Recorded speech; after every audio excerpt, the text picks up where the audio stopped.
Hello friends, मेरा नाम है क्रिश और आप देख रहे हैं कारखाना। फ्रेंड्स, सबसे पहले तो आप लोगों का बहुत बहुत दिल से शुक्रिया कि आप लोग सेफर कार फॉर इंडिया को सपोर्ट करते हैं। बहुत लोगों ने मुझसे ये पर्सनली जाहिर किया है कि अब वो जो भी किसी भी गाड़ी का जब चुनाव करेंगे, जो उनकी जो नेक्स्ट कार होगी वो एक सेफर कार होगी।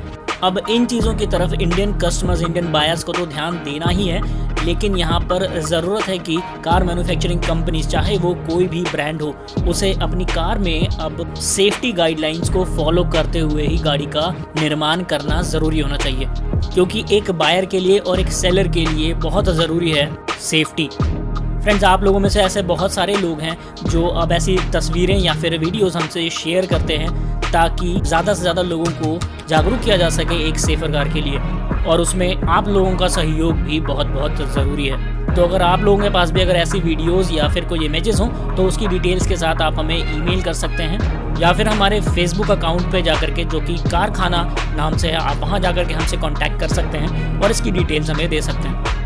तो फ्रेंड्स, हम बात करते हैं आज के एक्सीडेंट के बारे में, जो कि आज शाम 6 बजे ही हुआ है और ये गुजरात के सूरत में हादसा हुआ है। बताया जा रहा है कि एक फैमिली जिसमें ड्राइवर जो गाड़ी चला रहे थे वो, उनकी पत्नी और उनका एक छोटा बच्चा इस एक्सीडेंट में बुरी तरह से घायल हुए हैं, जिनकी कंडीशन भी सीरियस बताई जा रही है। कुछ लोगों का कहना है कि गाड़ी बहुत ज़्यादा स्पीड में आ रही थी, जिस पे ड्राइवर का कंट्रोल नहीं रहा और ड्राइवर ने शायद उसको कंट्रोल करने की कोशिश भी करी। उसी में गाड़ी के लेफ़्ट साइड के दोनों टायर जो हैं वो स्किड करते हैं, लेकिन गाड़ी खुद पे कंट्रोल नहीं रखती है और जाते ही एक पेड़ से टकरा जाती है।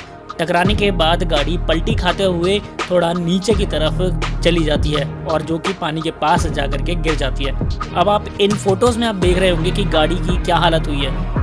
आपकी जानकारी के लिए बता दें कि जिस गाड़ी का एक्सीडेंट हुआ है, जो गाड़ी आप देख रहे हैं, अगर आपने गेस कर लिया हो तो हमें कमेंट में ज़रूर बताएं, पर अगर आपने गेस नहीं किया है तो हम बता ही देते हैं। ये गाड़ी है मारुति की डिज़ायर। अब हम ज़्यादातर लोगों को ये मालूम ही है, इसमें कोई बात छुपी नहीं है, कि मारुति अपनी बहुत ज़्यादा गाड़ियों में बिल्ड क्वालिटी नहीं देती है, जिसमें से डिज़ायर भी एक है। अब जो है आप ये एक्सीडेंट देख रहे हैं, ये डिज़ायर जो है एक पेड़ से जाकर के टकराई है। अब इस पेड़ की हालत देखिए, कितनी ज़्यादा इस पेड़ को चोट लगी है, तो आप समझ सकते हैं कि गाड़ी की क्या कंडीशन हुई होगी। गाड़ी का जो पिछला हिस्सा है ना, इसका जो डोर है वो भी अंदर घुसा हुआ नज़र आ रहा है। और साथ में अगर आप बाहर की तरफ देखेंगे तो यहाँ पर गाड़ी के जो कुछ चीज़ें हैं, जैसे कि इसका मैट निकल के बाहर गिर चुका है। जब ये गाड़ी रोल ओवर हुई होगी तो उस टाइम पे इनकी चीज़ें निकल गई होंगी और गाड़ी पेड़ से टकराने के बाद सीधा रोल ओवर हो करके पलट जाती है, जिसमें तीनों पैसेंजर, जो बच्चा पीछे बैठा हुआ था और जो दोनों पैसेंजर आगे बैठे थे, इनकी कंडीशन बहुत ज़्यादा क्रिटिकल बताई जा रही है। हम भगवान से कामना करेंगे कि तीनों पैसेंजर जल्द से जल्द स्वस्थ हो जाएं, ठीक हो जाएं और सेफली अपने घर पहुंच जाएं। फ्रेंड्स, हम देखिए लगभग हर वीडियो में बिल्ड क्वालिटी के ऊपर बहुत बात करते हैं, हम आपको जागरूक करते हैं, लेकिन यहाँ पे सिर्फ बिल्ड क्वालिटी का ही सवाल नहीं है। यहाँ पे सवाल उठता है हमारे ड्राइविंग स्किल्स के ऊपर भी। अब ड्राइविंग स्किल्स का मतलब ये नहीं है कि आपको गाड़ी बहुत अच्छी चलानी आनी चाहिए, नहीं, लेकिन यहाँ पे बात हो रही है कि गाड़ी आपको कंट्रोल में चलानी आनी चाहिए। समझ नहीं आता मुझे कि लोग इतने ज़्यादा रैश ड्राइविंग क्यों करते हैं, इतनी ज़्यादा फास्ट ड्राइविंग क्यों करते हैं, कौन सा उनको मेडल अचीव करना है, समझ नहीं आता। हम क्यों बार बार भूल जाते हैं कि ओवर स्पीडिंग या फिर रैश ड्राइविंग से ज़्यादातर सिर्फ नुकसान ही होता है। तो इन चीज़ों को भी हमें ध्यान में रखना चाहिए। हमें हमारी सेफ्टी लेकर के तो चलनी है ना बॉस। ज़रूरी नहीं है कि आप किसी गाड़ी को टक्कर मारें या कोई सामने वाला आपकी गाड़ी को टक्कर मारे। आप अपने ऊपर कंट्रोल रखेंगे तो 50% तो कम हो जाता ना एक्सीडेंट का चांस। तो इसलिए आप अपना ख्याल रखें, अपने ऊपर अपना कंट्रोल रखें, अपनी गाड़ी के ऊपर कंट्रोल रखें, तो इन सब चीज़ों से थोड़ा सा बचा जा सकता है, बहुत हद तक बचा जा सकता है। अब गाड़ी में हमें चाहे सेफ्टी रेटिंग्स में 5 स्टार्स मिले हों या फिर 2 स्टार्स मिले हों, ये सब मैटर शायद बाद में ही करता है, लेकिन सबसे पहले हमें हमारे ऊपर, हमारी गाड़ी के ऊपर हमारा कंट्रोल कितना है, ये उसके ऊपर भी डिपेंड करता है।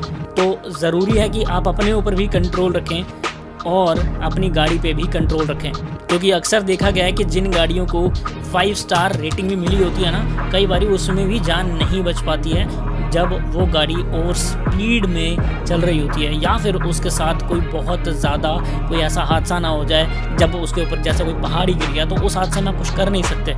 लेकिन नॉर्मली एक एक्सीडेंट कैसे होता है, वो नॉर्मल होता है कि 2 गाड़ियों के बीच में हो गया, तो समझ में आती है बात। वहाँ पे बिल्ड क्वालिटी आप बात कर सकते हैं, लेकिन उसके लिए भी आपकी गाड़ी की जो स्पीड है ना एक लिमिट में होनी चाहिए, क्योंकि अक्सर ओवर स्पीडिंग जानलेवा ही साबित होती है। फ्रेंड्स, आप लोग भी अपने एक्सपीरियंसेस को यहाँ बता सकते हैं या शेयर कर सकते हैं। कमेंट कीजिए, लाइक कीजिए वीडियो को और चैनल को सब्सक्राइब कीजिए अगर आपने अभी तक हमारे चैनल को सब्सक्राइब नहीं किया हो तो।